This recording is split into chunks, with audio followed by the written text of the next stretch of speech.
अस्सलाम वालेकुम जी, मैं हूं लैबा अब्बासी और आप देख रहे हैं देसी स्पोर्ट्स पर क्रिकेट कैप्सूल्स बाय लैबा अब्बासी। और आप लोगों को जिस तरह से पता है कि पाकिस्तान वर्सेस वेस्ट इंडीज़ की जो T20I सीरीज़ थी वो तो हम पाकिस्तानियों ने जीतनी 2-1 की लीड से। उसके बाद से ऐसा कोई क्रिकेट हो नहीं रही ख़ास, और यही है कि आज दी 100 का जो है वो इनॉग्रल काइंड ऑफ अ चीज़ थी।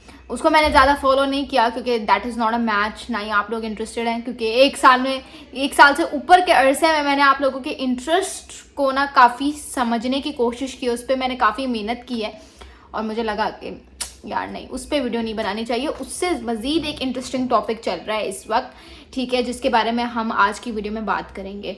सबसे पहले तो यह है कि पाकिस्तान वर्सेस ओडीआई जो सीरीज़ हैं, पाकिस्तान वर्सेस वेस्ट इंडीज़ की T20I सीरीज़ तो वाइंड अप हो गई है, लेकिन ओडीआई सीरीज़ अभी उसमें टाइम है।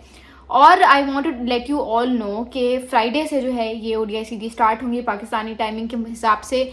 अगर देखा जाए तो 11 बजे मैच स्टार्ट होगा, तो 11 बजे मैच स्टार्ट होगा, ये तो फिर रात के कोई मेरा ख्याल से सुबह के 4-5 तक चलेगा।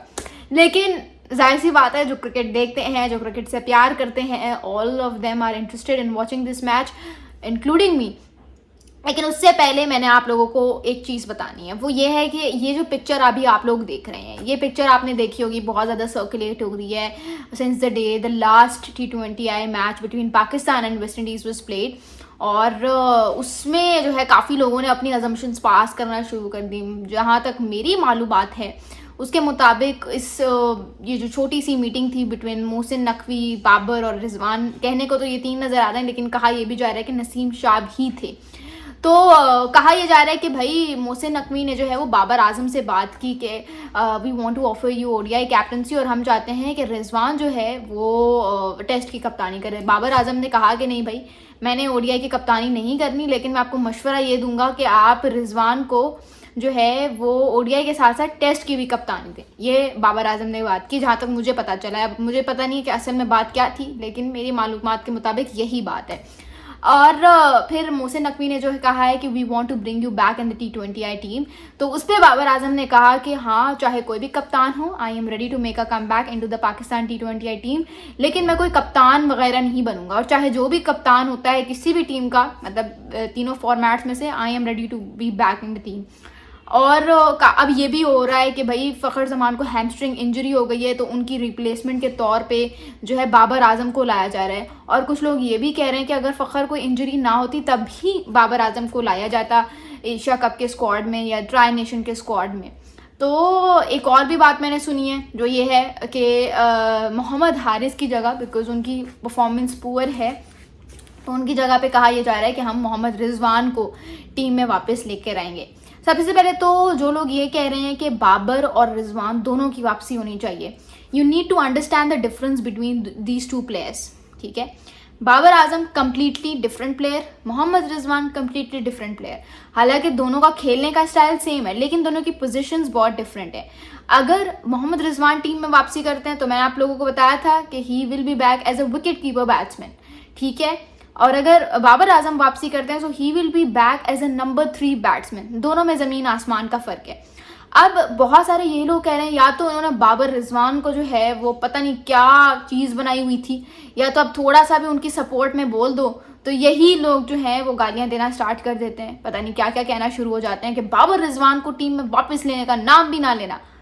क्यों, मतलब वाई? अब मैं आपको एक चीज़ बताती हूँ कि ये बात बहुत गलत है, कि ये मैं भी मानती हूँ कि पिछले जो 5 से 6 माह हैं आपने अपने यंगस्टर्स पे इन्वेस्ट किए, आपने उनको कहा कि भाई तुम लोग जाके सीरीज़ खेलो, आपने उनको उधर भेजा, न्यूजीलैंड भेजा, उन्हीं को मतलब आप लेके चले T20I टीम में under the captaincy of Salman Ali Agha. अब जब बड़े टूर्नामेंट की बारी आई है तो कहा यह जा रहा है कि बाबर और रिजवान को वापस लाया जाएगा और इनको साइड पे कर दिया जाएगा।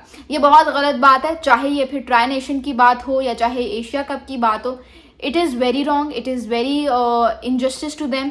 उसकी वजह यह है कि आपने उन पर ट्रस्ट किया, अब एटलीस्ट आप उस ट्रस्ट को थोड़ा सा तो एक स्ट्रेंथ में बदलो ना, थोड़ा सा तो उसको बताओ कि हाँ यार, we trusted in you guys. एक उनको टूर्नामेंट दे दो। ये मैं मानती हूँ कि ये गलत है कि उनको सीरीज़ खिला खिला के अब उनको कह रहे हैं कि भाई बड़ा टूर्नामेंट नहीं खेलोगे, ये गलत है। I agree over there. लेकिन ये भी गलत है कि अगर थोड़ा सा जो है टीम में मुश्किलात आती हैं या किसी प्लेयर की रिप्लेसमेंट लानी है तो बिल्कुल ही बाबर और रिजवान के लिए, बाबर और रिजवान, अब तो मैं नाम ही साथ में नहीं लूँगी, बिल्कुल ही आप जो है बाबर या फिर रिजवान को बिल्कुल साइड पे कर दूँ, ये गलत बात है। अगर किसी प्लेयर को इंजरी हो गई है या इंजरी के अलावा भी you want Babar Azam to get back into the team तो आपको लेना चाहिए, क्योंकि बाबर आजम, मैंने पहले भी ये बात की थी, ही is technically a very sound player. Fakhar और बाबर में क्या जो है ना डिफरेंस है वो ये है कि Fakhar is an explosive batsman, वो एक एक्सप्लोसिव बैटर है। जहाँ पे आप बात करो बाबर आजम की तो Babar Azam completely a different player, थोड़ा सा टेक्निकली साउंड है, you know, he takes time to hit. वो ये नहीं है कि आते साथ ही यू नो अंधाधुंध बैटिंग कर दी, नहीं। तो फ़खर जो है ना, फ़खर आएगा, टाइम लेगा, टाइम नहीं लेगा। फ़खर जो है वो फ़खर इस तरह का है कि वो आएगा, ठीक है, और सीधा हिटिंग शुरू। He is an explosive batsman. Fakhar जो है वो आएगा, वो अंधाधुंध मतलब बैटिंग शुरू, ठीक है। बाबर थोड़ा सा टाइम लेता है, he first analyses the conditions, pitch को रीड करने की कोशिश करता है, फिर देखता है। And he is technically very amazing, he is technically very intelligent. उसको पता है रनिंग बिटवीन द विकेट्स का art and all that, game awareness सबसे इम्पोर्टेंट। फ़खर बिल्कुल डिफरेंट है। अब मैं इन अपनी बातों को, अपने जो पॉइंट ऑफ व्यूज़ हैं, इनको I will try to justify it by showing you guys और telling you guys some of the stats जो कि मैंने अभी तक देखे हैं। अच्छा, लेकिन उससे पहले there is one more thing that I want to talk about. आपने देखा होगा कि मोहम्मद हारिस की भी बात हो रही है और फ़खर जमान की भी बात हो रही है। थोड़ी सी पिच पे मुश्किल आ जाए, थोड़ा सा बॉल टर्न होना शुरू हो जाए, थोड़ी सी टर्निंग विकेट हो, थोड़ी सी डाइसी पिच हो, ठीक है, तो ये ऐसे प्लेयर्स डगमगाना शुरू कर देते हैं, ठीक है। ऐसी विकेट्स पे, ऐसी पिचेस पे you need a technically sound batsman, जैसे कि बाबर आजम, जैसे कि मोहम्मद रिजवान, ठीक है। ये बात कर रही हूँ, this is what the whole point is all about, ठीक है। जो आपको मैं समझाने की कोशिश कर रही हूँ ना वो ये है कि थोड़ा सा बॉल मूव करना शुरू हुआ, ठीक है, थोड़ी सी मूवमेंट पैदा शुरू हुई, थोड़ी सी बॉल इधर उधर टर्न होना शुरू हुई, टर्निंग विकेट हुई, डाइसी पिच हुई, तो ये घबरा जाते हैं और उस घबराहट में they gift their wickets to the bowlers. Babar और रिजवान टोटली डिफरेंट, उनको पिच को रीड करना आता है। अभी आप लोगों को याद होगा जब T20 वर्ल्ड कप 2024 हुआ था, वो जिन कंडीशंस में हुआ था वो ऐसी ही कंडीशंस थी और उसमें आपके सामने है क्या हाल था बैट्समैन का। वहाँ पे you need batters like Babar and Rizwan, ठीक है। अब मैं आपको बताती हूँ कि आपको याद होगा जो पाकिस्तान ने 11 कंसेक्यूटिव सीरीज जीती थी, ठीक है, उस 11 कंसेक्यूटिव सीरीज विन में वो जो 2018 से 2022 तक थी, Babar Azam was the top scorer, ठीक है, he was the top scorer. 1000 plus runs थे और 54 की एवरेज थी 27 इनिंग्स में। फ़खर ने भी इतनी इनिंग्स खेली थी लेकिन उसकी एवरेज भी कम थी, उसका जो है रन्स भी कम थे, और शोएब मलिक का भी, उनका ये सीन था, ठीक है। और उसमें भी player of the match awards Babar Azam को 3 मिले थे, हालांकि उसने उस सीरीज़ में कोई 9 सीरीज़ खेली थी उसने, ठीक है, लेकिन उसके पास 3 player of the match awards थे। उसने पूरी 11 नहीं खेली थी, 9 खेली थी, और फ़खर के पास एक भी player of the match award नहीं है। मैं मानती हूँ he is a match winner, लेकिन आप 2018 के बाद से अभी तक सिर्फ बमुश्किल 2 या 3 मैचेस में वो उन्होंने कोई मैच जितवाया होगा, उसके अलावा मुझे याद नहीं पड़ता, लाइक सीरियसली उसके अलावा मुझे याद नहीं पड़ता। फ़खर का ये सीन है, बाबर का वो सीन है जो मैंने बताया। और ना सिर्फ ये बल्कि मैं आपको बताती हूँ कि बाबर और फ़खर दोनों ने पाकिस्तान के लिए T20 इंटरनेशनल्स खेले और विनिंग कॉजेज़ में मैं आपको उन दोनों का कंपैरिजन करके बताती हूँ। फ़खर जमान ने पाकिस्तान के लिए 55 इनिंग्स खेली हैं, 55 T20I इनिंग्स, जिसमें फ़खर ने 1376 रन किए हैं, ठीक है। 55 इनिंग्स में Fakhar Zaman has got an aggregate of 1376 runs with an average of 26 and strike rate of 133, ठीक है। अब मैं आपको बाबर का बताती हूँ। बाबर ने 72 इनिंग्स में 2699 रन स्कोर किए हैं, 76 इनिंग्स में 2699 run with an average of 46 and strike rate of 131, और 3 सेंचुरीज बाबर के नाम है, ठीक है। अब मैं ये नहीं कह रही कि अगर फ़खर ने सेंचुरी स्कोर नहीं की तो वो छोटा प्लेयर है या वो मैच विनिंग प्लेयर नहीं है, मैच विनर नहीं है, कभी भी नहीं।